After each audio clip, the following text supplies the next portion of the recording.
Have has অর্থ হলো আছে, অ্যামিজার অর্থ হলো আছে। তাহলে আমরা কোথায় কখন অ্যামিজার ব্যবহার করব এবং কোথায় কখন হ্যাভ হ্যাজ ব্যবহার করব, আজকের ক্লাসের মাধ্যমে সেই বিষয়টি আমরা ক্লিয়ার করব।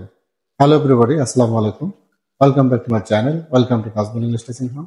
Let's get started the class. এখানে আমরা লিখেছি, দেখুন, হ্যাভ হ্যাজ অর্থ হলো আছে, অ্যামিজার অর্থ হলো আছে। তাহলে কখন কোথায় আমরা ব্যবহার করব সেটা আগে জেনে নেব। দেখুন, আমি এখানে নোট লিখেছি, কোনো কিছু কারো আছে এরকম বোঝালে, অর্থাৎ হ্যাভ হ্যাজ অর্থ হলো যে আছে, এটা দ্বারা বোঝায় যে কারো অধীনে কোনো কিছু থাকা বোঝায়। যেমন আমার মোবাইল আছে, তার মানে আমার কাছে একটি বস্তু আছে বা একটা জিনিস আছে, তার মানে আমি ওই বস্তুটির মালিক, এরকম যদি বোঝায় তাহলে আপনাকে কি ব্যবহার করতে হবে? হ্যাভ হ্যাজ ব্যবহার করতে হবে। ওই বাক্য তৈরি করতে হ্যাভ হ্যাজ ব্যবহার করতে হবে। আবার যদি আমি একটু শর্টকাট টেকনিক আপনাদের শিখিয়ে দিই, যদি কোনো কর্তার পর, অর্থাৎ কর্তা প্লাস র সাউন্ড থাকে প্লাস বাক্যের সাথে আছে, এরকম যদি থাকে, আমি আবারও বলছি, যদি কর্তা প্লাস র প্লাস আছে, অর্থাৎ কর্তার পর যদি র সাউন্ড হয়, সেক্ষেত্রে আমাকে কি ব্যবহার করতে হবে?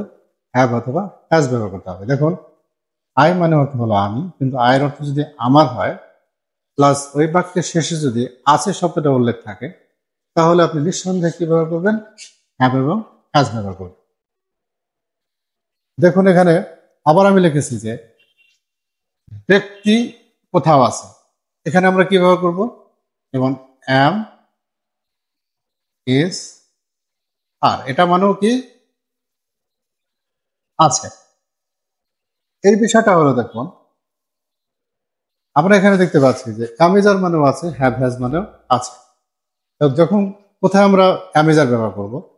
ব্যক্তি কোথাও আছে বা কিছু কোনো স্থানে আছে, এরকম যদি বোঝায়, অথবা ধরুন আমি আছি, তুমি আছো, তারা আছে, এরকম যদি বোঝায়, অর্থাৎ যে আছে দ্বারা কোনো কিছু কোনো স্থানে আছে বা কোনো ব্যক্তি কোথাও অবস্থান করতে, এরকম যদি বোঝানো হয়, তাহলে সেক্ষেত্রে আমাকে কি ব্যবহার করতে হবে? অ্যামিজার ব্যবহার করতে হবে।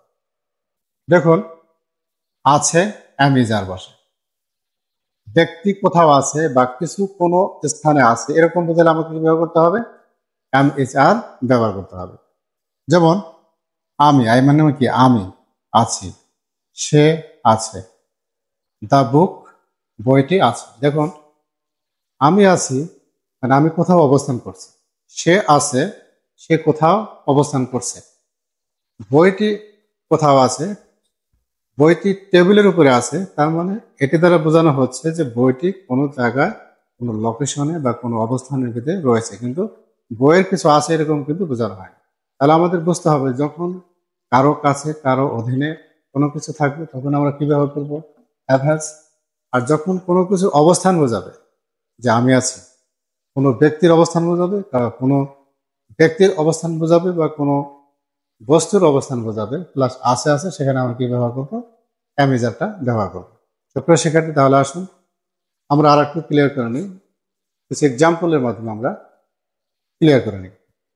দেখুন, আমার সমস্যা আছে, এখানে আমার সমস্যা আছে বলতে আমার সমস্যা যে এখানে রয়েছে, আমি যে একটা সমস্যা ধারণ করছি সেটা বোঝানো হয়েছে, তার মানে এখানে আছে দ্বারা থাকা বোঝানো হয়েছে, এই জন্য এখানে আমরা কি ব্যবহার করবো?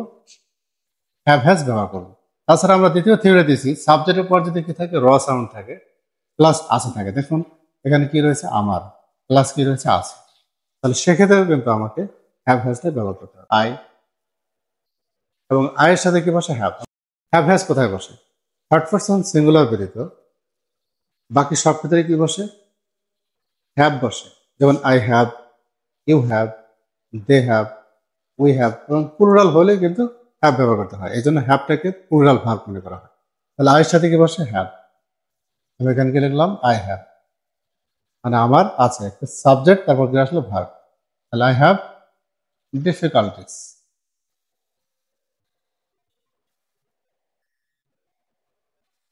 দেখছেন, আমার সমস্যা আছে। তারপর তার ঢাকায় একটি বাড়ি আছে। দেখুন, তার আছে, তার মানে কি? ওই ব্যক্তি কোনো কিছু আছে, তার অধীনে কোনো কিছু আছে, অর্থাৎ সে একটা কিছুর মালিক, এবং আছে দ্বারা কিন্তু এখানে থাকা বোঝানো হয়েছে। এখানে আমরা দেখতে পাচ্ছি তার প্লাস র সাউন্ড আছে, আমরা জানি র সাউন্ড থাকলে প্লাস আছে থাকলে কি ব্যবহার করতে হয়, হ্যাভ হ্যাজ ব্যবহার করতে হয়। তাহলে আমরা এখানে তার ইংরেজিকে লিখবো হি অথবা সি। হি যেহেতু থার্ড পার্সন সিঙ্গুলার হলে কি হয়, হ্যাজ হয়, একজন হলে হ্যাজ হয়। হি হ্যাজ এ ফ্ল্যাট, বাড়ি। এই বাড়ির ইংরেজি হলো ফ্ল্যাট। কোথায় আছে? ঢাকায়, ইন ঢাকা। এখন বাক্যটা কিন্তু কমপ্লিট হয়ে গেল। He has a flat in Dhaka. তার ঢাকা একটি বাড়ি আছে।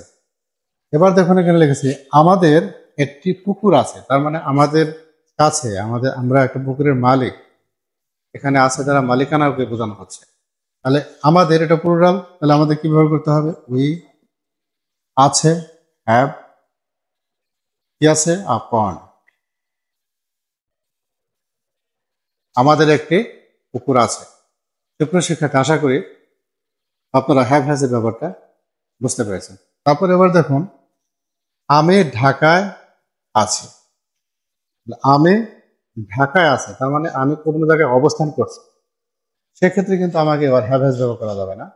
কি ব্যবহার করতে হবে? অ্যামেজার ব্যবহার করতে হবে। আবার এখানে দেখুন তারা বাসে আছে, এখানে কিন্তু আছে। আমরা জানি হ্যাভ হ্যাজ মানে হলো আছে, কিন্তু তারা বাসে আছে, তার মানে তারা একটি স্থানে অবস্থান করছে। তারা একটি স্থানে অবস্থান করছে, অবস্থান বোঝানো হয়েছে। এই আছে দ্বারা, থাকা বোঝানো হয়নি। তা আমাকে কি ব্যবহার করতে হবে? অ্যামেজার ব্যবহার করতে হবে। তাহলে আমরা এখন একটু লিখে ফেলি যে আমি ঢাকায় আছি। তাহলে কি লিখতে হবে? আই সাথে কি বসে? Am in Dhaka. আমি ঢাকায় আছি। তারপর দেখুন তারা বাসে আছে। তারা বাসে আছে, এদের কিন্তু লোকেশন বোঝানো হচ্ছে যে তারা একটা জায়গায় অবস্থান করছে। তাহলে কি হবে? তারা ইংরেজি কি? দে, প্লুরাল যেহেতু কি হবে? আর অন দা বাস। তারা বাসে আছে। তারপর এখানে দেখুন সে ব্যাংকে আছে, এখানেও কিন্তু আছে। সে ব্যাংকে আছে মানে সাবজেক্ট কোথাও অবস্থান করছে, কিন্তু বাক্য শেষে আছে। এই আছে দ্বারা কিন্তু কোন জায়গায় অবস্থান করা বোঝাচ্ছে, কোনো কিছু মালিক বা কোনো কিছু মানে থাকা বোঝাচ্ছে না। সেক্ষেত্রে আমাকে কি ব্যবহার করতে হবে? একটু চিন্তা ভাবনা করে ব্যবহার করতে হবে। এবং সাবজেক্ট দেখুন এখানে কিন্তু কোনো র সাউন্ড নেই, শুধু র থাকতে হবে, রা থাকলে কিন্তু হবে না। এখানে তারা মনে হবে র সাউন্ড আছে না, তার, আমার, এরকম র সাউন্ড থাকলে আপনি হ্যাভ হ্যাজ ব্যবহার করতে পারবেন, কিন্তু না থাকলে কিন্তু প্লাস আছে থাকলে অ্যামেজার ব্যবহার করতে হবে। যেমন সে ব্যাংকে আছে, দেখুন সে ব্যাংকে অবস্থান করছে।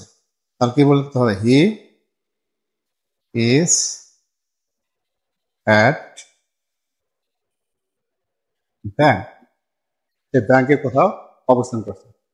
সুপ্রিয় শিক্ষার্থী, যদি এভাবে আপনারা একটু হ্যাভ হ্যাজ এর ব্যাপারটা যদি ক্লিয়ার করেন, আমার বিশ্বাস যে আপনাদের ইংরেজিতে আর কোনো সমস্যা থাকবে না। সুপ্রিয় শিক্ষার্থী, যদি আপনারা এভাবে একটু হ্যাভ হ্যাজ এবং অ্যামেজারটা ব্যবহার করেন, আমার বিশ্বাস যে আপনারা ইংরেজিতে অবশ্যই দক্ষ হতে পারবেন। সুপ্রিয় শিক্ষার্থী, যদি আজকের এই ক্লাসটি আপনাদের ভালো লেগে থাকে তাহলে অবশ্যই লাইক কমেন্ট শেয়ার করুন, আমার এই চ্যানেলটি সাবস্ক্রাইব করুন। আর যদি ইতিমধ্যে সাবস্ক্রাইব করে থাকেন তাহলে জন্য আপনাদের অনেক অনেক ধন্যবাদ। আসসালামু আলাইকুম।